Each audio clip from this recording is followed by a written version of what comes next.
और इस सरकार से जनता यह भी नहीं कह सकती कि जो वादा किया वो निभाना पड़ेगा और जनता का पैसा चुकाना पड़ेगा।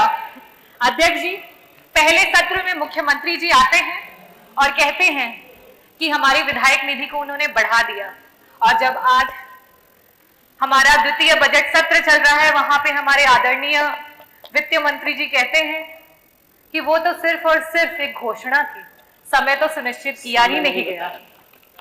तो आदरणीय अध्यक्ष महोदय, उसी प्रकार से ये जो अभिभाषण हुआ, ये जो बजट प्रस्तुत हुआ, इन्वेस्टर समिट मीट जो 2018 में हुआ और 2023 में हुआ, ये सब की सब घोषणाएं हैं और जनता ये जान रही है कि इसका समय अभी तक सुनिश्चित नहीं हो पाया है। और आप लोग क्यों घबराते हैं जब विपक्ष ये कहता है कि तुम्हारे फाइल में जो गांव हैं उनके मौसम गुलाबी हैं, यह आंकड़े झूठे हैं और ये जो दावे हैं वो किताबी हैं। और ये बड़ा ही सीरियस मैटर है क्योंकि ये crisis of credibility of leadership है अध्यक्ष महोदय, और इसको संज्ञान में लेना चाहिए। अभिभाषण के दौरान और काफी सारे हमारे जो पक्ष के सदस्य हैं उन्होंने बहुत तारीफें की और कहा कि प्रदेश इस विभाग में 1 नंबर पे पहुंच चुका है, उस विभाग में 1 नंबर पे पहुंच चुका है। बिल्कुल सही कहा आप लोगों ने। मैं भी बारी बारी उत्तर प्रदेश का कौन सा विभाग किस नंबर पे पहुंच चुका है वो आपके सामने बताऊंगी, और प्लीज मेज थपथपाने से आप लोग मत रुकिएगा।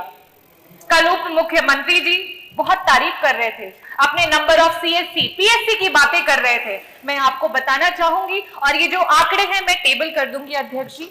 ये जो आंकड़े हैं ये आपके ही सेंट्रल की जो सरकार है उसके आंकड़े हैं, जो बताता है कि अगर हम मैटरनल मोर्टेलिटी रेट की बात करें, प्रसव और गर्भ की अवस्था के दौरान जो मृत्यु होती है, आज हमारा जो उत्तर प्रदेश है 167 पर लाख लाइव बर्थ हमारे यहाँ डेथ हो रही है। हमसे बेहतर तो बिहार है, हमसे बेहतर तो बिहार है जहां सिर्फ और सिर्फ 130 हो रही है।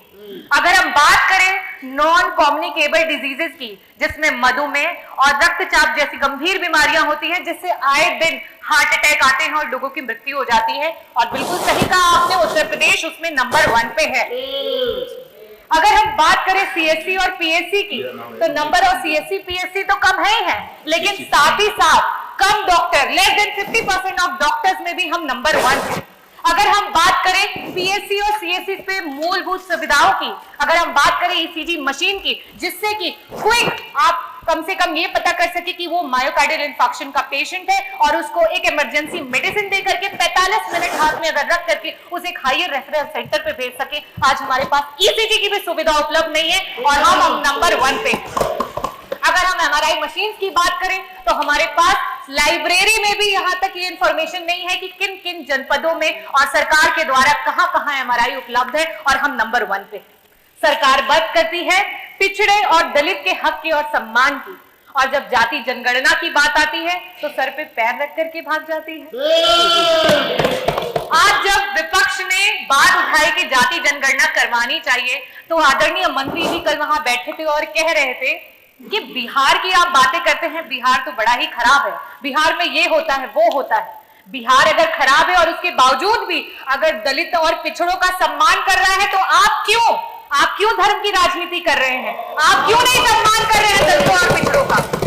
आप सिर्फ चुनावी दौरान में आपके कार्यकर्ता जो हैं वो जाते हैं ग्राम सभाओं में और दलित बस्तियों में, और मैं बताती हूँ क्या बातें होती हैं।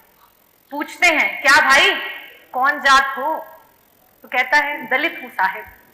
कहते हैं अरे नहीं किसमें आते हो, तो बेचारा दुख का मारा कहता है आते हैं साहिब, आपकी गाली में आते हैं, गंदी नाली में आते हैं और अलग की हुई थाली में आते हैं साहिब। तो कहता है हम तो सोचे तुम हिंदू में आते हो। बोले आते हैं ना साहिब, लेकिन सिर्फ और सिर्फ आपके चुनाव में। और आप हक की बात करते हैं, आपके एनसीआरबी के आंकड़े बता रहे हैं कि आपके प्रदेश में सबसे ज्यादा एससी और एसटी कम्युनिटी पे जो है वो क्राइम्स हुए। आज कानून व्यवस्था की बात पर पीठ थपथपाई जा रही है और एनसीआरबी के आंकड़ों को बताया जा रहा है। मैं आपसे ये कहना चाहती हूं, आपकी जो जीरो टॉलरेंस अगेंस्ट क्राइम की जो सरकार है वो सिर्फ और सिर्फ ढकोसलेबाजी है। एफआईआर सच और झूठ के बुनियाद पे नहीं, किस दरोगा की, किस एसएचओ की पॉकेट कितनी गर्म की जाती है उसके हिसाब से एफआईआर दर्ज की जाती है।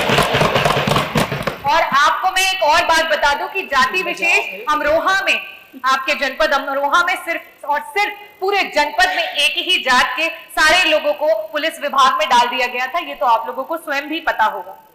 और आज थानों पे चाहे कोई भी केस हो, चाहे वो अपहरण हो, चाहे वो चोरी हो, चाहे वो बलात्कार हो, चाहे उत्पीड़न हो, चाहे मर्डर हो या कोई भी जमीनी कोई केस हो, हर चीज का रेट आपकी सरकार में फिक्स करके रखा हुआ है। और उत्तर प्रदेश में अगर महिला उत्पीड़न की बात करें तो मैं एनसीआरबी का ही आंकड़ा आपको बताती हूँ कि पर लाख विमेन में 51 महिलाएं हैं जो उत्तर प्रदेश में उत्पीड़न और क्राइम का शिकार हो रही हैं। लेकिन वही बिहार हमसे बेहतर है, वहां पे 30 महिलाएं हो रही हैं।